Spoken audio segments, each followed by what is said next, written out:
Olá, é uma alegria muito grande poder estar falando com você. Semana após semana, com a permissão de Deus, nós estamos aqui, levando a palavra de Deus ao seu coração.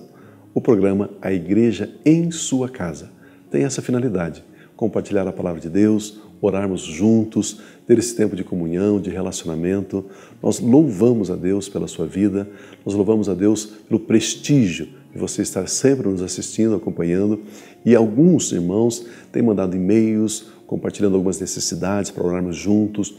Outros irmãos compartilham algumas perguntas. Nesse programa, eu quero dedicar esse programa para responder 3 perguntas que me fizeram através dos nossos e-mails. Uma pergunta é baseada em Mateus capítulo 24, quando Jesus diz assim: aprendam a lição da figueira. Quando seus ramos se renovam e suas folhas começam a brotar, vocês sabem que o verão está próximo. Assim também, quando virem todas essas coisas, saibam que Ele está próximo, às portas. Eu asseguro a vocês que não passará esta geração até que todas essas coisas aconteçam. E aqui eu tenho uma pergunta, então, do William.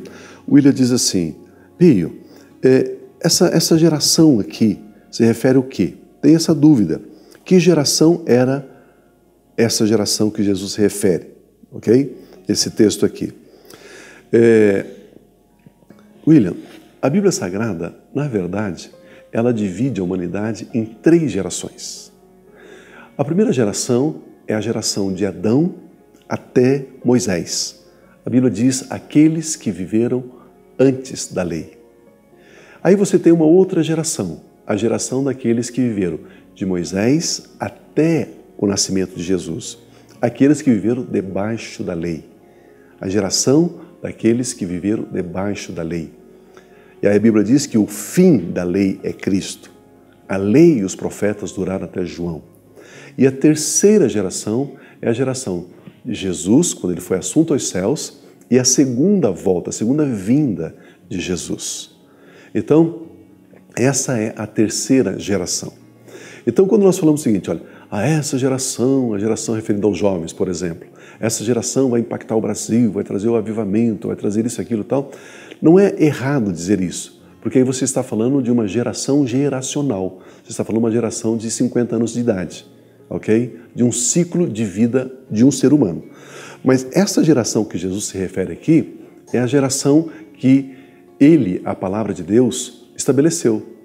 A geração de Adão até Moisés, de Moisés até Jesus, e a terceira geração da ascensão de Cristo até a segunda vinda de Cristo.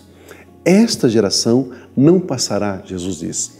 Então nós temos a geração antes da lei, a geração da lei, e agora a geração que vive na graça.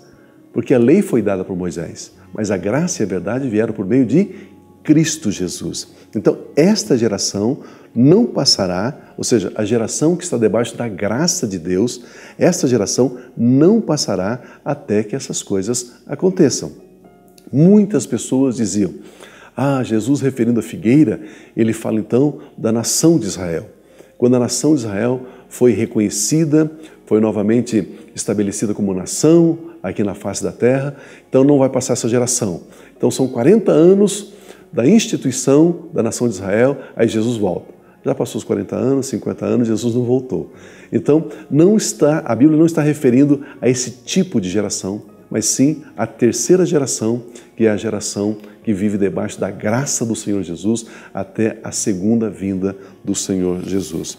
Eu tenho aqui também uma pergunta que diz assim, eu creio que Ismael foi fora da vontade de Deus, pois foi algo forçado entre Sara e Abrão. Mas então quem deu a Abraão e Sara Ismael? Eu estou entendendo assim, quem foi que deu Ismael para eles, se for essa a sua pergunta? Queridos, esse texto fala que aquilo que nós fazemos com os nossos esforços, isso produz resultado. Todas as vezes que você se empenha em fazer alguma coisa, isso produz resultado. Isso leva a algum resultado. Mas não necessariamente o resultado que Deus tem para nós. A Bíblia deixa claramente que Ismael não é o resultado que Deus tinha, não era o fruto que Deus tinha para Abraão. A Bíblia diz, deita fora Agar e Ismael, seu filho. Ou seja, mande embora Abraão. Agar, a mãe, ok? E o fruto, o resultado do trabalho.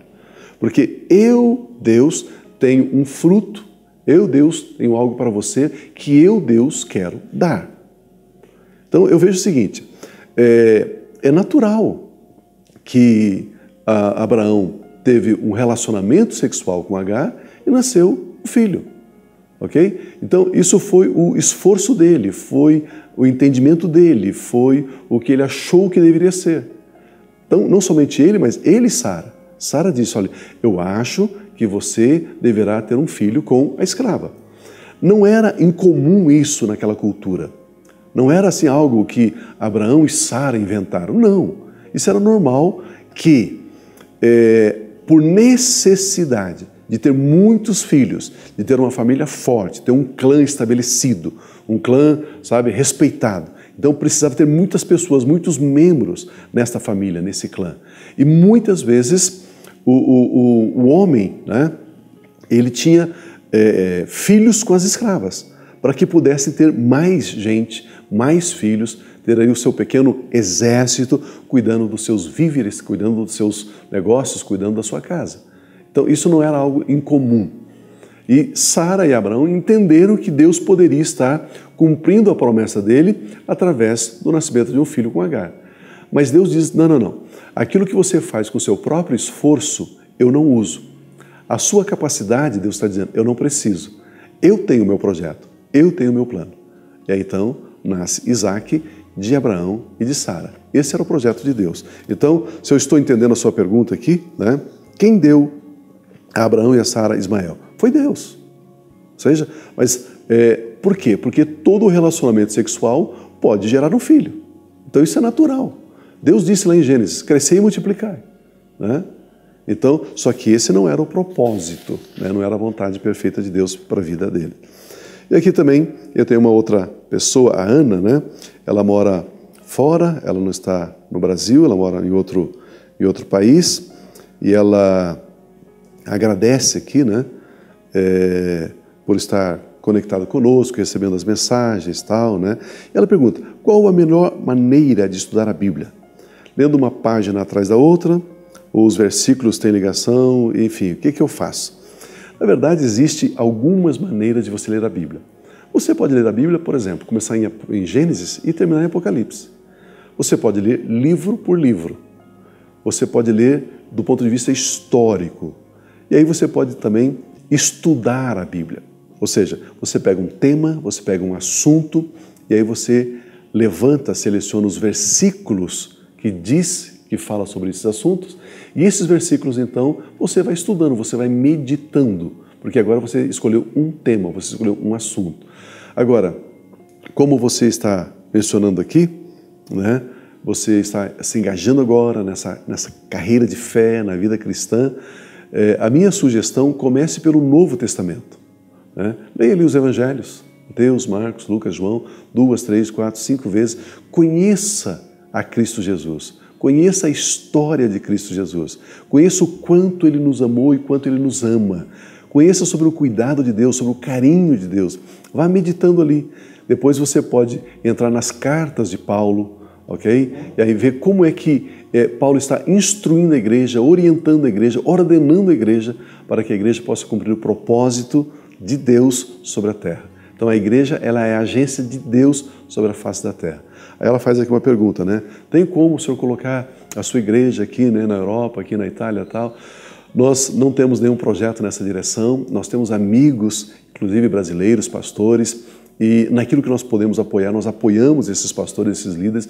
Nós não temos assim nenhuma direção de Deus de ir lá começar esse projeto, a Comunhão Cristã Aba. Não, nós não temos. Na verdade, a Comunhão Cristã Aba, a gente tem muito mais intenção de apoiar, de ajudar no que for necessário, do que abrir o nosso ministério, sabe, de criar uma denominação. Eu vejo que Deus não nos chamou para isso, ok? Nós temos algumas igrejas que quase que nasce, né? O Espírito Santo, então, faz vir à luz algumas igrejas, tal, que são nossas igrejas, né? A gente chama de igrejas de extensão, e temos igrejas aliançadas, mas o nosso foco é fazer aquilo que Deus está nos chamando para fazer. Pregar a palavra de Deus, levar a verdade do Evangelho, dizer que você é uma bênção porque você está assentado nas regiões celestiais em Cristo Jesus e que a graça do Senhor que nos salvou, ela que nos sustenta para vivermos uma vida piedosa e afastada da transgressão e afastada do pecado. Muito obrigado aí pelos seus e-mails. Vocês podem continuar enviando seus e-mails, mandando seus e-mails, que nós estaremos respondendo sim na medida do possível. Você pode também compartilhar facebook.com/a igreja em sua casa, tudo junto, ok? Eu quero orar com você nesta hora. Pai Celestial, Pai de graça, Pai de amor, muito, muito obrigado. Obrigado pelas consolações do Teu Espírito, obrigado pelo Seu cuidado. Obrigado, Deus, pelos esses amados irmãos que têm enviado seus e-mails, alguns compartilhando necessidades. Declaramos, Pai, que em Cristo Jesus nós temos toda a suficiência. Por isso, por causa da autoridade de Cristo Jesus, do poder que há em Cristo Jesus, nós declaramos saúde, nós declaramos a porta do emprego, nós declaramos harmonia nessa casa, nós declaramos que todo ataque das trevas está agora vencido em nome de Jesus. Ordenamos aos poderes do inferno, afaste-se em nome de Jesus. Declaramos, sim, Senhor, as consolações do Teu Espírito em cada coração, em cada vida. Amém. Aleluia. Permitindo Deus, voltaremos então na próxima semana. Nosso desejo é que você continue abençoado e abençoando. Permaneça na graça de Cristo Jesus. Amém.